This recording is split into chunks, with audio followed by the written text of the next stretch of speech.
Hello friends, कैसे हो आप सब।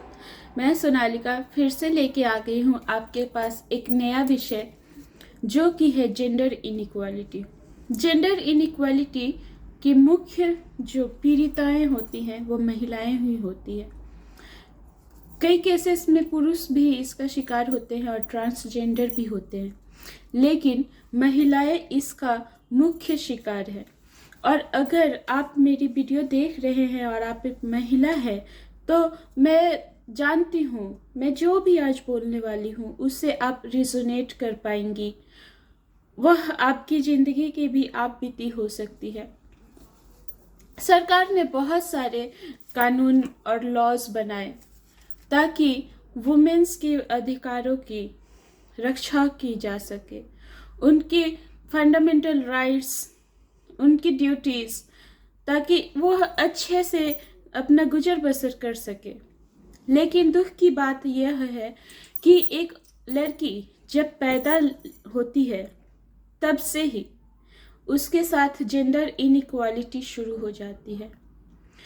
लोग, दुनिया, समाज तो बाद में करेंगे, सबसे पहले उसके अपने घर में ही उसके माता पिता ही उससे जेंडर इनइक्वालिटी करते हैं। उसके भाइयों को ज़्यादा प्यार किया जाता है, बहनों को कम प्यार किया जाता है। इवन कई देशों में, कई जगहों पे अभी तक, हो सकता है आपके भी घर में यह हुआ हो या आपके आसपास हुआ हो, child before birth sex test करके उसको कोख में ही मार दिया जाता है। क्यों? क्या कसूर था उसका? उसका कसूर बस इतना था कि वह एक लड़की थी। लड़की किसी को भी नहीं चाहिए, लेकिन जिसने आपको पैदा किया वह भी तो एक लड़की है। जो आपका घर संभाल रही है वह भी तो एक लड़की है। फ्रेंड्स, यह सब चीज़ें बहुत बहुत सीरियस है, बहुत गंभीर है और बहुत गहरी चिंतन इस पे ज़रूरत है। कितने भी नियम बना लिया जाए, कितने भी कानून बना लिया जाए, जब तक इंसान का खुद का, उसकी आत्मा नहीं जागेगी ना, तब तक इन सब चीज़ों पे काबू नहीं पाया जा सकता। आज के ज़माने में लड़कियां पढ़ लिख चुकी हैं, नौकरी कर रही हैं, मर्द से किसी भी हाल में कम नहीं है, कंधे से कंधा मिला के चल सकती है।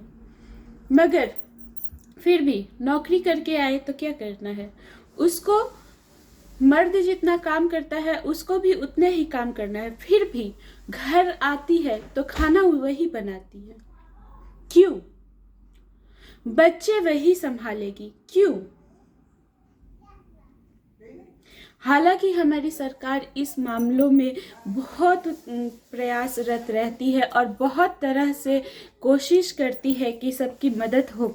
इवन सरकार के तरफ से औरतों के लिए कई सारे अलग से रिजर्वेशंस दिए गए, बहुत सारे अलग से फैसिलिटीज़ है, मैटरनिटी लीव है, इक्वल रेम्यूनरेशन एक्ट है, और मैटरनिटी बेनिफिट के लिए एक्ट बनाया गया अलग से, नरेगा एक्ट है, डॉरी प्रोहिबिशन एक्ट है, इमोरल ट्रैफिक प्रोहिबिशन एक्ट है, और न जाने कितने सारे औरतों के लिए नियम कानून लाना पड़ता है। क्यों?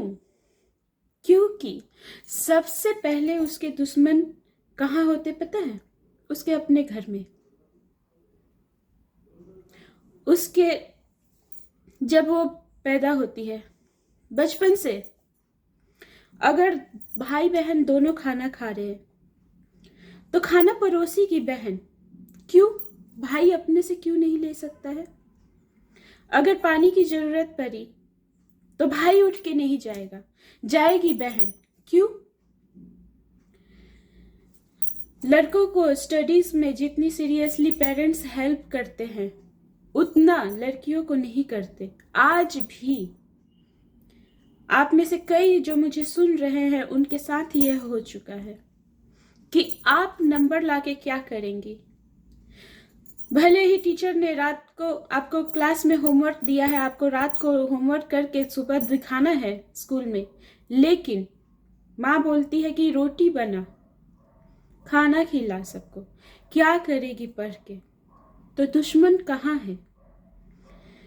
दुनिया तो बाद में रेप करेगी, या बाद में डोमेस्टिक वायलेंस होगा, या इन लॉज के तरफ से प्रताड़ना होगी, लेकिन सबसे पहले औरतों के साथ शुरुआत कहाँ हुई क्राइम से? सबसे पहले उसके अपने घर में। यह एक इतनी विकलांग सोच है जो औरतों के अंदर भरी हुई है। औरतों के अंदर क्या, पूरी इस समाज के अंदर भरी हुई है। खासकर जितने भी मेल डोमिनेटिंग कंट्रीज है, चाहे वो इराक हो, दुबई हो, इंडिया हो, कुछ भी हो, सब जगह औरतें इतना कॉम्प्रोमाइज करके रहती हैं कि हर एक औरत के मुंह से यह तो जरूर निकल गया होगा एक बार लाइफ टाइम में कि भगवान मुझे बेटी बना के मत पैदा करना। कितनी शर्म की बात है, कितनी शर्म की बात है उन माता पिता के लिए जिन्होंने उसको जन्म दिया। कितनी शर्म की बात है उस भाई के लिए जिसके हाथों में वो रक्षाबंधन का धागा बांधती थी। कितनी शर्म की बात है उस हस्बैंड के लिए जो वह शादी करके ले आया उसको 7 वचनों में घेर के कि हाँ उसको रानी बना के रखेगा। कहाँ है वो रानियां? कोई मार खा रही है, कोई पिट रही है। अगर औरतों की कंडीशन इतनी ही अच्छी होती ना, तो इतने सारे एक्ट्स, इतने सारे रूल्स बनाने की कोई ज़रूरत नहीं पड़ती। आपको रिस्पेक्ट करना चाहिए उस औरत की जिसने आपको जन्म दिया, उस औरत की जो बहन बन के आपके हाथों पे राखी बांधती है कि भैया मेरी रक्षा करना, उस औरत की जो रोज आपका इंतजार करती है कि मेरे हस्बैंड कब घर आएंगे।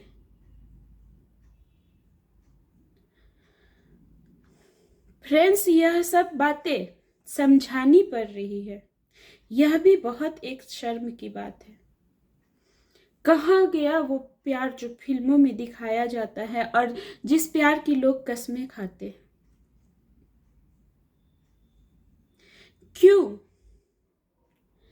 क्यों एक औरत को हर कदम पे कॉम्प्रोमाइज करना पड़ता है, हमेशा खुद घुट के जीना पड़ता है? कॉन्स्टिट्यूशन ऑफ इंडिया में भी article 14, article 15 clause 3, article 16, article 39 clause A, article 39 clause B, article 39 clause C और आर्टिकल 42, यह सब कॉन्स्टिट्यूशन की कुछ ऐसी आर्टिकल्स हैं जो कि इक्वालिटी के बारे में बात करते हैं। तो फ्रेंड्स, आइए जानते हैं कि लॉ रिगार्डिंग क्या क्या प्रोविजंस है इक्वालिटी पे। Friends, article 14 of the constitution तो डायरेक्टली बात करती कि जितने भी सिटीजन्स हैं इंडिया के, उनको इक्वालिटी बिफोर लॉ मिलेगा, मतलब कानूनी तौर पे इक्वल प्रोटेक्शन और प्रिजर्वेशन और लॉज एक जैसे रहेंगे। और जो आर्टिकल 15 है वह बात करता है कि equality in the sense, constitution जो गारंटी करता है फंडामेंटल राइट में, right to equality of religion, race, caste, sex and creed. और साथ में इसमें यह भी एक पॉइंट ऐड किया गया कि अगर स्टेट फिर से वुमेन और चिल्ड्रन के लिए स्पेशली अलग से कोई कानून और लॉ बनाना चाहे तो उसे कोई रोक नहीं सकता। तो फ्रेंड्स, इस तरीके से वुमेन्स की और चिल्ड्रंस की राइट स्पेशली प्रोटेक्ट की गई है, जो कि हमारे सोसाइटी में थोड़े कमज़ोर पड़ गए इन the sense male domination society होने की वजह से वुमेन्स और चिल्ड्रन की हालत ऐसी हो गई कि इनके लिए स्पेशल प्रोविजंस और स्पेशल एक्ट्स प्राय दिन बनते रहते हैं। फिर भी अगर कोई सुधार हो रही है तो आप देख ही रहे हो कितनी सुधार हो रही है, लेकिन सरकार ने काफ़ी हद तक वुमेन्स को प्रोटेक्ट कर दिया। इवन जो प्रॉपर्टी रजिस्टर वगैरह होते हैं वो भी अगर आप वुमेन्स के नाम पे करते हो तो आपको स्पेशल छूट दी जाती है। वुमेन्स के लिए हर मामले में, चाहे पढ़ाई लिखाई, हर जगह सरकार के तरफ से स्पेशल छूट है। तो घर में मत करो ना ऐसी घिनौनी काम। क्यों एक बेटी को, एक बहू को ऐसे घुट घुट के जीना पड़ता है? उनको भी अपने बेटों की तरह ही मानो ना। फिर बात करते हैं आर्टिकल 16 की। आर्टिकल 16 बोलता है कि वह equal opportunities for man and women provide करता है in the case of employment. मतलब जो आप नौकरी चाकरी करने जाते हैं या बिजनेस करने जाते हैं तो उसमें भी वुमेन और मेन के लिए इक्वल अपॉर्चुनिटीज़ के प्रोवाइड की जाती हैं, चाहे वह कोई भी सेक्शन हो, कोई भी अपॉइंटमेंट हो, किसी भी ऑफिस में। तो फ्रेंड्स, सरकार ने भी जेंडर इनइक्वालिटी को दूर करने के लिए यह सब कदम उठाए हुए हैं।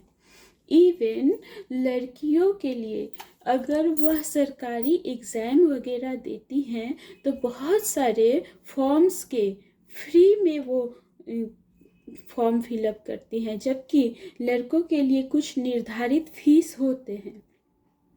तो फ्रेंड्स, लड़कियों को ज़रूर से ज़रूर बढ़ने दे आगे। क्यों इतना सरकार को स्टेप लेना पड़ता है पता है? क्योंकि इतना सब कुछ फैसिलिटीज़ होने के बावजूद उनके साथ इतना इनह्यूमन ट्रीट किया जाता है, और कई सारी घटनाएं तो ऐसी होती हैं जो औरतें बच्चियां बता भी नहीं पाती हैं, घुट घुट के जीते रहती है। और अगर बताए भी तो उनको इस सोसाइटी में सपोर्ट नहीं मिलता है, उनको हमेशा खामोश कर दिया जाता है। क्यों? क्योंकि उनके घर वालों की और उनके आस पड़ोस की सो कॉल्ड जो नाक है ना, कट जाती है। भाई कैसे कट जाती है?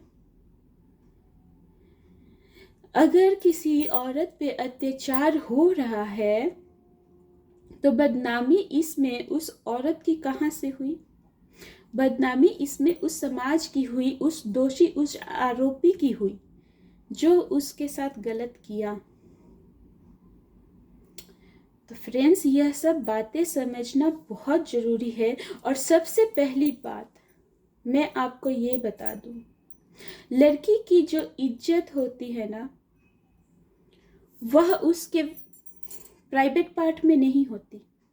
लड़की की इज्जत होती है उसके एटीट्यूड में, उसकी सोच में, उसकी काबिलियत में, जिसका गला आप लोग घोंट देते हो। अगर लड़की का रेप भी हो गया या फिर कोई उससे रिलेशनशिप बना के छोड़ भी दिया तो उससे उसकी इज्जत कहाँ से चली गई? जिसने उसके साथ ऐसा किया वह गंदा है ना, वह चूतिया है, हरामी है, वह बेइज्जत है, वह लड़की नहीं। ठीक है?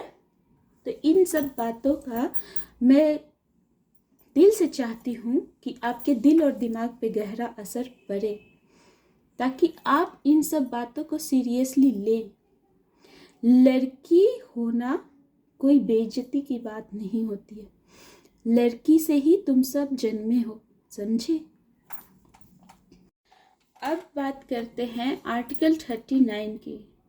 तो आर्टिकल 39 ऑफ द कॉन्स्टिट्यूशन बात करता है कि मेन और women shall be equally entitled to adequate livelihood. Adequate livelihood मतलब जो जीने के लिए बेस्ट चीज़ें हैं, जैसे कि हो गया रोटी, कपड़ा और मकान, और भी अदर्स चीज़ें होती हैं। और फिर इसमें फिर बात की गई है equal pay for main and women. और यह जो आर्टिकल बात करता है, यह किसी भी डेफिनेट जेंडर के लिए इकोनॉमिक वेल्थ का कंसंट्रेशन नहीं करता। यह वेल्थ को डिवाइड करता है दोनों ही सेक्शंस में, चाहे वो मेन हो या वुमेन। अब हम बात करते हैं आर्टिकल 42 की। तो आर्टिकल 42 जो है वो कहता है the state shall secure human condition for work. तो ह्यूमन कंडीशन का मतलब क्या हो गया? ह्यूमन कंडीशन बोलने से मतलब यह है जो वुमेन्स के साथ वर्क प्लेस पे जेंडर इनइक्वालिटी होता है, उनको हैरेस किया जाता है, सेक्सुअली अब्यूज़ किया जाता है, उस कंडीशन के बारे में बात करते हैं। जो ये मेल जो डोमिनेटिंग सोसाइटी है, जो पवित्र बन के घूमते हैं ना, वो भेड़िया रूप में जब इन औरतों को नोचते हैं, उसकी बात की जाती है। तो मेल्स, अगर आप सुन ले, अगर आप ऐसा करते हैं तो कंप्लेन जाएगी ना, अब पकड़े गए दोषी तो आपको सजा भी हो सकती है। Human condition and maternity relief, maternity relief की भी बात करता है। तो फ्रेंड्स, जगह जगह पे मैटरनिटी रिलीफ होती है, अलग अलग ऑफिस और कार्यालयों में इसकी अवधि अलग अलग हो सकती है। अच्छे अच्छे नौकरियों में इसकी अवधि 2.5 साल तक की भी दी जाती है, और यह 6 महीने से 2.5 साल के बीच आपको प्रोवाइड की जाती है। मतलब आप मैटरनिटी लीव भी ले सकते हो। अब बात करते हैं दोस्तों लीगल प्रोविजंस की। तो लीगल प्रोविजंस ऐसे हैं कि बहुत सारे अमेंडमेंट एक्ट्स भी तैयार किए गए जो कि औरतों की बेटर कंडीशन के लिए टाइम टाइम पे अमेंड किए जाते हैं। इसके साथ ही नया लॉ एक आया 2013 में, जो कि है वर्ना कमेटी एक्ट। यह एक्ट दोस्तों एसिड अटैक जो मामले आ रहे थे 2013 में बहुत ज़्यादा, उसके बाद हुई, और इसके अंतर्गत सेक्सुअल हैरेसमेंट, स्टॉकिंग, ये सब मामले देखे जाते हैं, जो कि इंडियन पीनल कोड के अंदर दंडनीय अपराध है और इसकी पनिशमेंट मिलती है। फ्रेंड्स, इसके अलावा अब महिलाओं के प्रति और भी बहुत सारे अपराध है जो कि बहुत ही गंभीर है और जिन पे सजा कड़ी से कड़ी होनी चाहिए, और जो मतलब सोसाइटी को भी अपना मतलब खुद का एक डिग्निटी रखना चाहिए, एक क्या बोलते हैं मोरालिटी रखना चाहिए। जैसे कि ये सब अपराध हैं, रेप हुआ, मोलेस्टेशन हुआ, kidnapping, abduction, transportation of womens हुआ, और भी डाउरी डेथ, यह सब बहुत सीरियस क्राइम है जिसके खिलाफ सख्त से सख्त एक्शन की ज़रूरत है। तो फ्रेंड्स, ना खुद पे सहे ना किसी और पे सहने दे। अगर आपको ऐसी कुछ मिलती हैं खबरें तो ज़रूर से ज़रूर कंप्लेन करें, सहे बिल्कुल नहीं। आज यह जो महिलाओं की कंडीशन है, यह किस लिए है पता है? क्योंकि आप सहते हो। सहते हो मतलब आप एक्सेप्ट कर रहे हो उस सिचुएशन की। मत सहो ना, क्यों, क्या सहना है आपको? क्या आप देवी बन के अपने आप को प्रूफ करना चाहते हो? नहीं, देवी मत बनो, इंसानी बने रहो। देवी देवता ये जो हैं वो धरती पे नहीं रहते हैं। धरती पे रहने के लिए इंसानी बने रहना पड़ेगा, तो आपको लड़ना पड़ेगा। मर जाना सल्यूशन नहीं है। कितनी औरतें जो मर जाती हैं मेंटल क्रूएल्टी और डोमेस्टिक वायलेंस सहते सहते, जो ये सब डॉरी डेथ के मामले सामने आते हैं, रेप के मामले सामने आते हैं। तो ये सब क्या है? ये सब समाज में एक दीमक की तरह है ये सब क्राइम। और ये सब आपने और आपके पहले बहुत सारी औरतों ने सहा है, इसलिए यह एक्सेप्टेबल हो गया। दोषी और आरोपी आज इतने कॉन्फिडेंस है कि हाँ हम छूट जाएंगे, हमें कुछ नहीं होगा, किसी को कुछ पता नहीं चलेगा।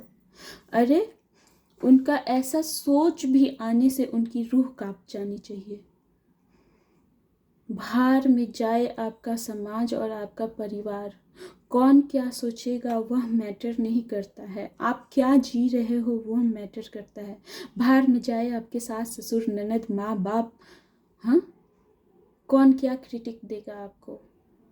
आपको अपनी लाइफ जीनी है और दूसरों की भी।